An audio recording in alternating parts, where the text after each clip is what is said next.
Quando olhei pelo retrovisor, ela já não estava correndo.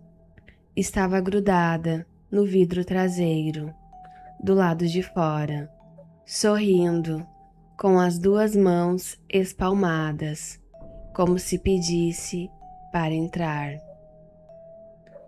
Olá, eu sou a Vitória e eu conto histórias de terror. Se tu gosta desse conteúdo, deixa o teu like, se inscreve e ativa o sininho. Você já esteve dirigindo sozinho de madrugada e sentiu que alguém sabia exatamente o que ia acontecer antes de acontecer? Isso aconteceu comigo numa noite de chuva. Na época, eu trabalhava como motorista de aplicativo em uma cidade pequena no interior de Santa Catarina. Não era uma cidade violenta, mas tinha aqueles lugares que todo mundo conhecia e evitava depois de certo horário. Uma estrada antiga, uma ponte velha, uma curva fechada perto de um matagal e uma história que os moradores mais antigos sempre contavam baixo, como se falar alto pudesse chamar alguma coisa. Eu nunca acreditei muito.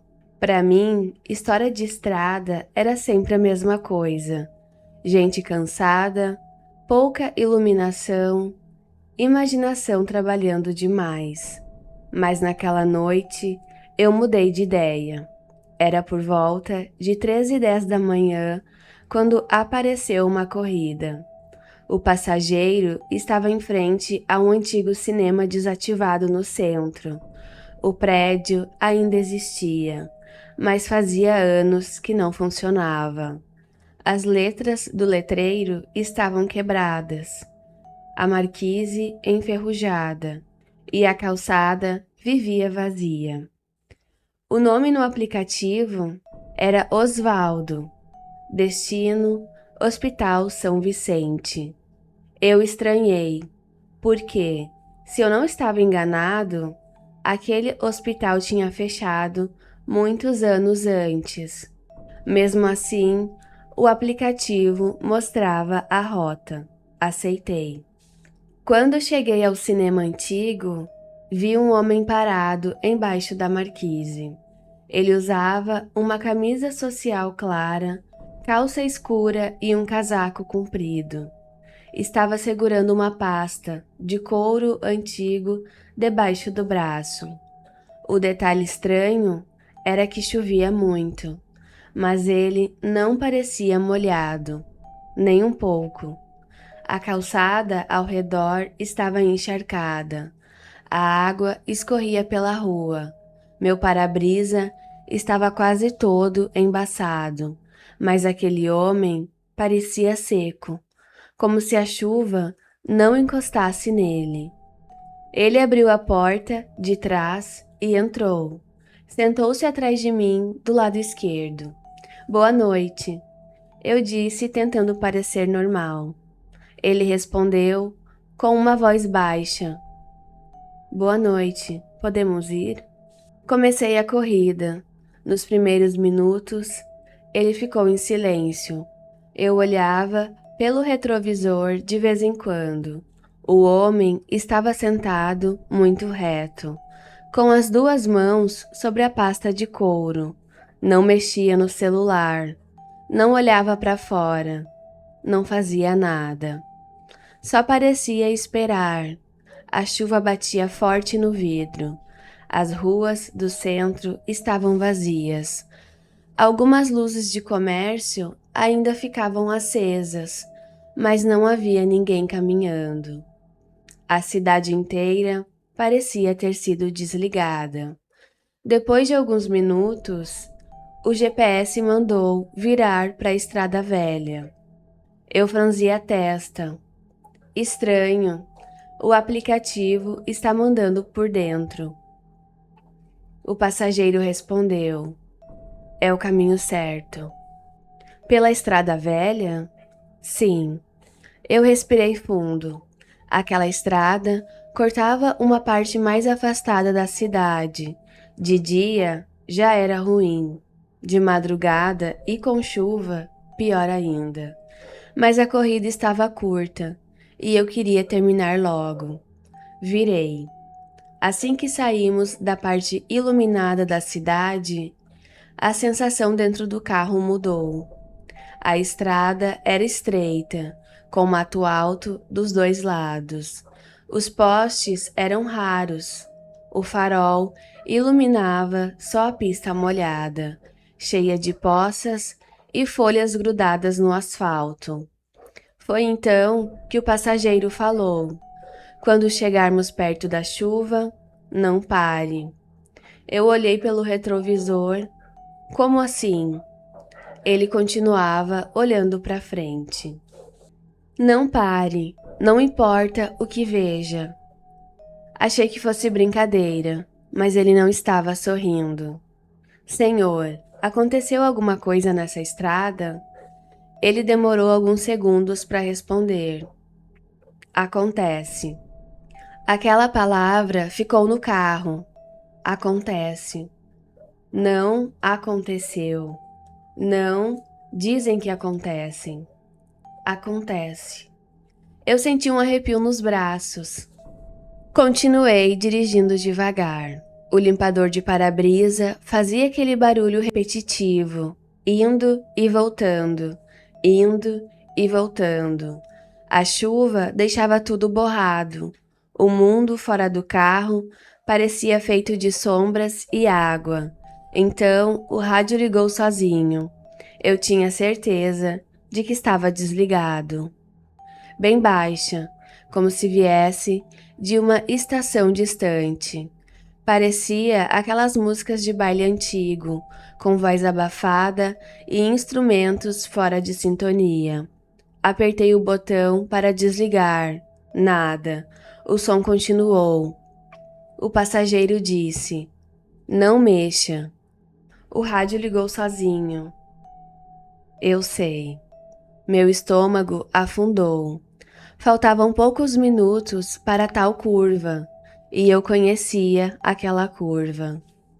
Era uma descida leve, depois uma virada brusca para a esquerda, perto de uma ponte pequena, sobre um córrego. Já tinha acontecido muitos acidentes ali. Gente dirigindo rápido, gente bêbada, gente que perdeu o controle na chuva. Pelo menos era isso que eu sempre ouvi. A música antiga começou a falhar. No meio do chiado veio uma voz. Uma voz de mulher, bem distante. "Osvaldo." Eu congelei. Olhei pelo retrovisor. O passageiro fechou os olhos. A voz repetiu, mais clara: "Osvaldo, para o carro." Eu quase tirei o pé do acelerador. "O senhor ouviu isso?" Ele abriu os olhos devagar. "Ouvi." "Quem é?" A resposta veio seca. "Não é mais ela." Eu não entendi. E também não tive tempo de perguntar, porque logo depois o farol iluminou alguma coisa na pista. Uma mulher. Ela estava parada no acostamento, bem antes da curva. Usava um vestido claro, grudado no corpo pela chuva. O cabelo comprido caía sobre o rosto. Uma das mãos estava bem levantada, como quem pede ajuda.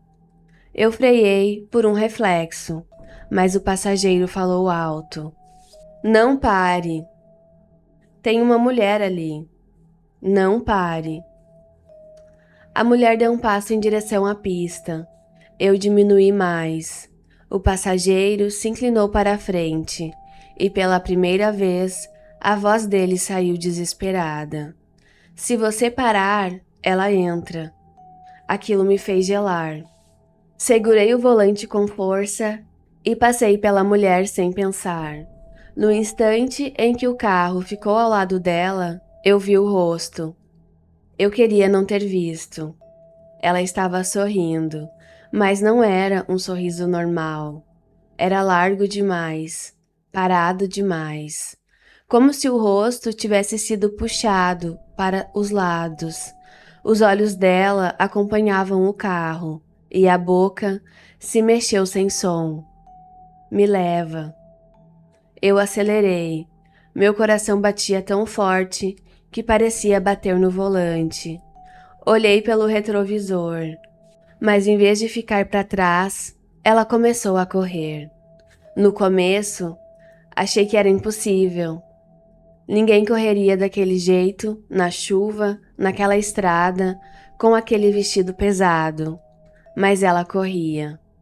E parecia se aproximar. A música, no rádio, aumentou sozinha. A voz dela veio do meio do chiado. Osvaldo, você prometeu. O passageiro apertou a pasta de couro contra o peito. Não olhe mais para trás. Eu tentei obedecer, mas é quase impossível não olhar quando você sabe que alguma coisa está vindo atrás do seu carro. A curva apareceu, aquela curva fechada. A pista estava molhada, brilhando no farol. Reduzi o suficiente para não perder o controle, mas não parei. Quando entrei na curva, ouvi uma batida forte no vidro de trás. O carro balançou. Eu gritei. Olhei pelo retrovisor sem querer. A mulher estava grudada no vidro traseiro, do lado de fora, com as duas mãos espalmadas no vidro. O cabelo cobria parte do rosto, mas o sorriso continuava ali, largo, imóvel. A boca se mexia, repetindo: abre. O passageiro falou bem baixo. Ela fez isso comigo também. Minhas mãos tremiam tanto que eu quase perdi o controle. O que está acontecendo? Ele olhou para mim pelo retrovisor e naquele momento o rosto dele pareceu mais velho. Muito mais velho. Eu parei nessa curva em 1973. Eu não consegui responder. Ela estava pedindo ajuda. Ele continuou. Chovia muito. Eu tinha acabado de sair do cinema. Ela apareceu na estrada, exatamente como apareceu agora. Eu parei. A mulher bateu de novo no vidro. Quando abri a porta, não era uma mulher machucada. A voz dela começou a falhar. Era uma coisa usando o rosto dela. O rádio chiou mais alto. A mulher no vidro começou a arranhar o vidro com as unhas. Eu só via marcas compridas surgindo atrás de mim. O que ela quer? O passageiro respondeu. Companhia. A ponte apareceu logo depois da curva. Eu passei por ela rápido demais. Assim que os pneus tocaram o outro lado, a batida no vidro parou. O rádio desligou. O carro ficou em silêncio. Um silêncio tão repentino que chegou a doer. Olhei pelo retrovisor. A mulher tinha sumido. Só havia a estrada escura atrás de nós. Eu soltei o ar, tremendo. Meu Deus! O passageiro encostou as costas no banco, como se estivesse exausto. Você fez certo. Eu queria parar. Queria sair do carro. Queria entender se eu estava tendo algum tipo de surto. Mas o aplicativo ainda mostrava a rota. Hospital São Vicente. Faltava pouco. Seguimos em silêncio até chegar a uma área afastada, perto de um terreno grande, cercado por muros antigos. E então eu vi o hospital, ou o que restava dele. Um prédio enorme, abandonado, com janelas quebradas e paredes manchadas de umidade. O portão da frente estava fechado com corrente, mas o aplicativo dizia que eu tinha chegado ao destino. Eu parei o carro do outro lado da rua. Senhor, chegamos. O passageiro ficou quieto por alguns segundos. Depois, colocou a pasta de couro no meu banco. Obrigado por não parar. Eu virei um pouco o corpo. O senhor quer que eu espere? Ele olhou para o prédio abandonado. Não precisa, eu só precisava chegar até aqui. Mas o hospital está fechado. Ele sorriu de leve. Um sorriso triste. Eu sei. Então, abriu a porta. Antes de sair, disse uma última coisa. Se ela aparecer de novo, não responda quando ela chamar pelo seu nome. Eu pisquei. Pelo meu nome? Ele saiu do carro, fechou a porta e caminhou em direção ao portão do hospital. A chuva continuava caindo forte, mas de novo, ele não parecia molhado. Eu olhei para a tela do aplicativo. A corrida foi finalizada. Pagamento concluído. Quando levantei os olhos de novo, o homem não estava mais lá. Não tinha entrado pelo portão. Não tinha ido para os lados. Simplesmente sumiu. Fiquei parado alguns segundos, tentando entender. Foi quando percebi que a pasta de couro continuava no banco de trás. Meu corpo inteiro ficou frio. Desci do carro com o celular na mão. Iluminei o banco e peguei a pasta. Ela era velha, muito velha. O couro estava ressecado, rachado nas bordas. Dentro havia um recorte de jornal amarelado. A manchete dizia: motorista morre após um acidente na curva da Ponte Velha, 1973. Na foto estava o mesmo homem que eu tinha acabado de levar, Osvaldo, mais jovem, sorrindo, de camisa social clara.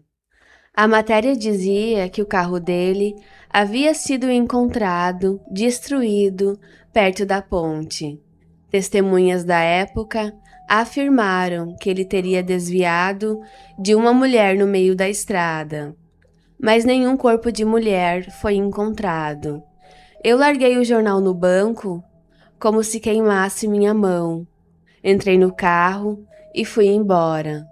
Não olhei para o hospital, não olhei para a estrada, só dirigi até chegar a uma rua iluminada, perto de um poste, e fiquei ali por quase meia hora, tentando parar de tremer. No dia seguinte, procurei sobre a história e descobri que a curva realmente tinha uma fama antiga. Vários motoristas juraram ter visto uma mulher pedindo ajuda em noites de chuva.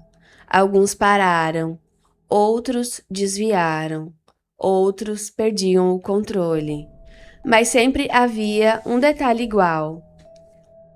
Antes do acidente, todos diziam ter ouvido uma voz no rádio, uma mulher chamando pelo nome. Eu nunca mais peguei a estrada velha de madrugada. Mas de vez em quando chove forte e eu estou dirigindo, o rádio do carro chia por alguns segundos, mesmo desligado, e no meio do chiado, uma voz feminina sussurra alguma coisa. Na primeira vez, ela chamou Osvaldo. Na segunda, chamou outro nome. Mas, ontem à noite, ela chamou o meu.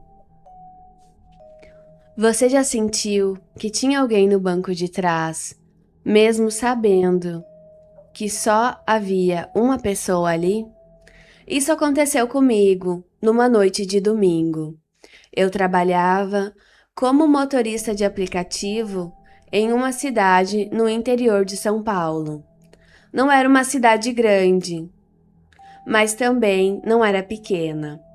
O suficiente para todo mundo se conhecer. Tinha bairros novos, avenidas movimentadas e, mais afastado do centro, aquelas regiões antigas que parecem ter parado no tempo. Casas baixas, muros manchados, postes falhando. Ruas onde ninguém passa depois de certa hora. Naquela noite, eu estava quase indo para casa. Já era por volta de 2 horas da manhã. Eu tinha rodado desde o fim da tarde. Estava cansado, com dor nas costas e só queria fazer mais uma corrida boa antes de desligar o aplicativo. Foi quando apareceu a chamada. O embarque era em frente a um pronto atendimento pequeno, desses de bairro. O destino ficava do outro lado da cidade, numa região chamada Vila Esperança. O nome da passageira era Marta. Aceitei. Quando cheguei, vi uma mulher sentada sozinha no banco do ponto de ônibus, perto da entrada do pronto atendimento. Ela aparentava uns 50 e poucos anos, usava um vestido azul escuro, um casaco fino e segurava uma bolsa de pano no colo. O estranho é que ela não parecia doente, também não parecia estar esperando alguém. Ela só estava ali, parada, olhando para a rua vazia. Quando encostei o carro, ela levantou devagar e veio até mim. Abriu a porta de trás e entrou. Boa noite, eu disse. Ela respondeu, quase num sussurro. Boa noite, filho. A voz dela era fraca, mas calma demais. Confirmei o destino. Vila Esperança, certo? Ela olhou para mim pelo retrovisor e disse: Antes, preciso fazer uma parada. Eu achei estranho, porque o aplicativo não mostrava parada nenhuma. A senhora consegue adicionar pelo app? Ela ficou alguns segundos em silêncio. Depois respondeu: Não vai demorar, é só para buscar uma pessoa. Eu quase recusei. Motorista de aplicativo sabe que isso pode virar problema. Passageiro que pede parada fora do app, ainda mais na madrugada, nunca é uma boa ideia. Mas tinha algo no jeito dela. Não parecia maldade. Parecia tristeza. Uma tristeza quieta, pesada, daquelas que deixam a pessoa menor. Ela apontou para frente. No caminho, eu aviso. Respirei fundo e comecei a dirigir.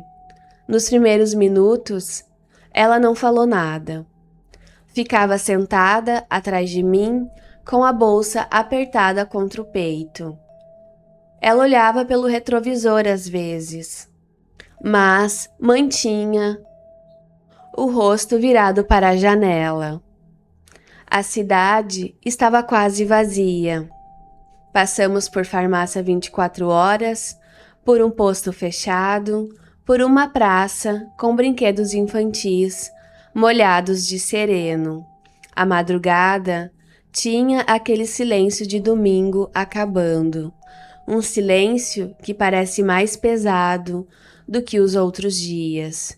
Foi então que ela disse: Vira à direita aqui. Olhei para o GPS, a rota mandava seguir reto, mas o aplicativo está mandando por ali. Eu sei. Vira aqui, por favor. Virei. Entramos em uma rua estreita, mal iluminada, com casas antigas dos dois lados.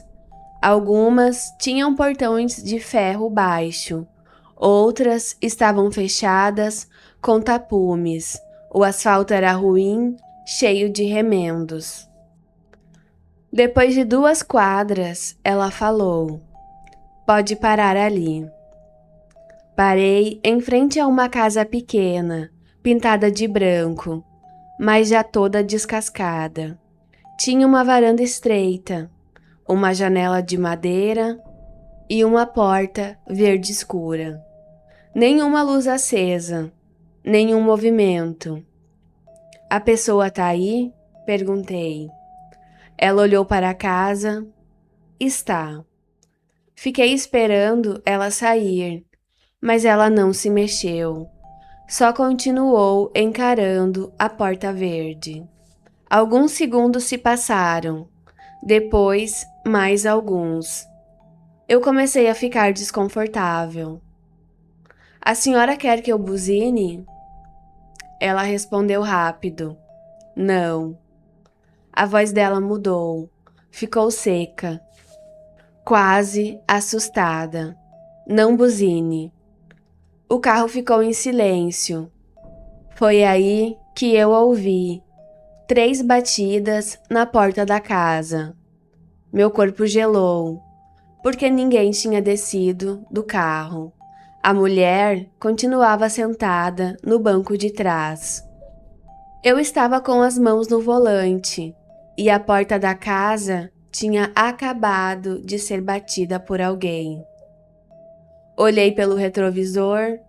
Marta estava de olhos fechados, como se estivesse rezando. "Senhora." Ela levantou uma mão pedindo silêncio. A porta verde da casa se abriu devagar. Mas não parecia ninguém, só um buraco escuro, um corredor sem luz, e então o banco de trás afundou do meu lado direito, como se alguém tivesse acabado de sentar ali. O cinto de segurança bateu de leve na lateral. Eu virei o rosto na hora. Não tinha ninguém. Mas o banco estava marcado, afundado, como se uma pessoa invisível tivesse sentada ao meu lado. Senti o ar do carro ficar frio, muito frio. A passageira abriu os olhos. "Agora pode seguir." Minha mão travou no câmbio. Ela não respondeu. "Dona Marta, quem entrou no carro?" Ela olhou para o espaço vazio ao lado dela e falou baixo: "Meu filho." Eu quase não consegui respirar. Olhei de novo, não havia criança, não havia adulto, não havia ninguém.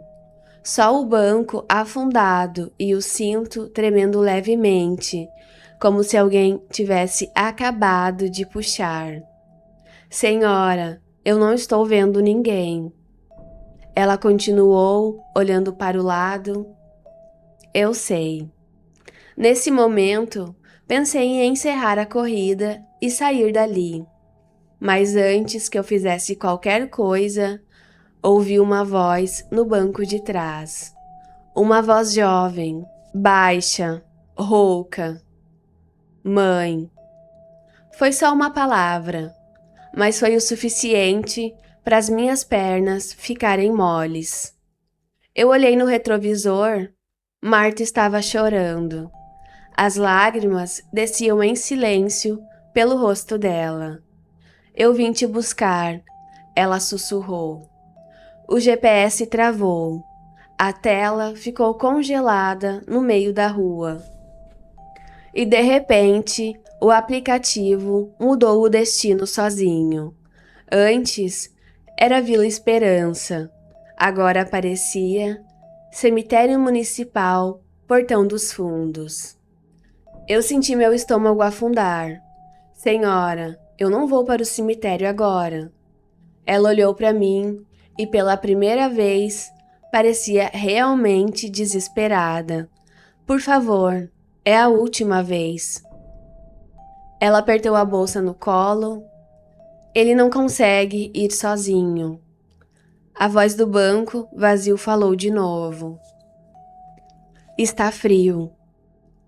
Eu quase abri a porta e saí correndo, mas havia algo naquela voz. Não era ameaçadora, era triste. Era uma voz quebrada, como alguém perdido há muito tempo. Engoli seco e voltei a dirigir. Não sei explicar por que continuei.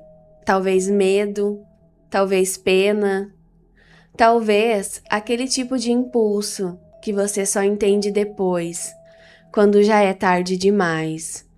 Segui pelas ruas escuras, com o GPS agora marcando o caminho até o cemitério. Marta segurava a bolsa como se carregasse algo muito importante. O banco do lado dela continuava afundado. De vez em quando, eu ouvia uma respiração curta ali atrás, mas não via ninguém. No meio do trajeto, passamos por uma lombada. O carro balançou e por um segundo, no retrovisor, eu vi um rapaz sentado ao lado dela. Devia ter uns 20 anos, magro, cabelo escuro, rosto muito pálido. Usava uma camiseta branca, manchada de terra. Foi só um segundo. Quando pisquei, o lugar estava vazio de novo. Meu coração parecia bater dentro da garganta. O que aconteceu com ele? Perguntei, sem saber se queria ouvir a resposta. Marta ficou em silêncio. Depois disse: Ele saiu numa noite de domingo. Disse que voltava rápido. A voz dela falhou. Nunca voltou. O carro ficou mais frio. Ela continuou. Encontraram ele 3 dias depois, num terreno perto da linha do trem. Eu não consegui dizer nada. Desde então, toda noite de domingo ele volta para casa. Bate na porta, me chama, mas eu nunca tive coragem de abrir. Olhei para ela no retrovisor. Então por que abriu hoje? Ela passou a mão no rosto. Porque hoje eu morri. Eu freiei sem perceber. O carro deu um solavanco. O quê? Marta olhou pela janela calma de novo. Eu estava naquele pronto atendimento, quando meu coração parou. Meu sangue gelou. Lembrei do lugar onde tinha buscado ela. O banco do ponto. A porta do pronto atendimento. A forma como ela estava sentada, sozinha, esperando. Não, murmurei.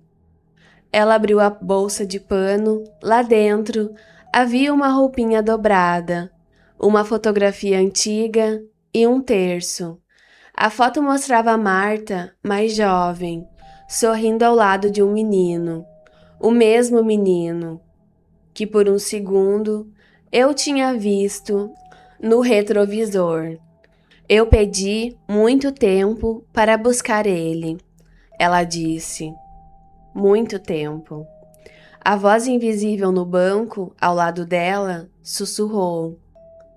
Eu fiquei esperando. Marta fechou os olhos.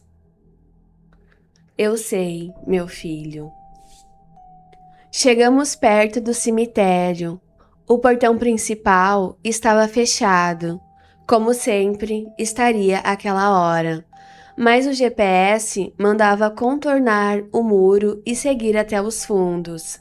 Ali havia uma estradinha de terra, tomada por mato, que eu nem sabia que existia. O carro chacoalhava devagar. Os faróis iluminavam um portão menor, velho, enferrujado, entreaberto. Eu parei. O aplicativo indicou. Você chegou ao destino. Marta respirou fundo. O banco ao lado dela voltou ao normal, como se o peso invisível tivesse se levantado. A porta de trás abriu sozinha, primeiro do lado direito. depois do lado dela. Eu fiquei imóvel. O ar que entrou no carro tinha cheiro de terra molhada e flores velhas. Marta saiu devagar, mas antes de fechar a porta, se inclinou para dentro e disse: "Obrigada por não ter deixado ele sozinho." Eu tentei responder, mas a voz não saiu. Ela fechou a porta. Vi pelo retrovisor a silhueta dela caminhando até o portão. Ao lado dela, por alguns segundos, apareceu o rapaz. Agora, eu via claramente. Ele segurava a mão dela. Os dois passaram pelo portão enferrujado e desapareceram na escuridão. No mesmo instante, meu celular voltou ao normal. O aplicativo encerrou a corrida, mas não apareceu valor, não apareceu nome, não apareceu histórico. Só uma mensagem na tela: corrida cancelada pelo usuário. Eu fiquei ali alguns minutos, sem conseguir me mexer. Depois dei ré, voltei para a avenida e parei no primeiro posto aberto que encontrei. Entrei na conveniência, tremendo. O atendente perguntou se eu estava bem. Eu perguntei pelo pronto atendimento, onde tinha buscado a passageira. Ele disse que conhecia. Então perguntei se alguém tinha morrido lá naquela noite. O homem ficou sério. Disse que sim. Uma senhora, chamada Marta, tinha falecido pouco antes das 2 da manhã. Parada cardíaca. A família ainda nem tinha chegado. Eu não contei sobre a corrida, não contei sobre a casa, nem sobre o filho invisível. Só voltei para o carro e fiquei olhando para o banco de trás. Foi aí que percebi uma coisa. No tapete, onde ninguém visível tinha pisado, havia marcas de terra. 2 marcas, como pegadas. Uma delas parecia de sapato feminino, a outra de tênis velho.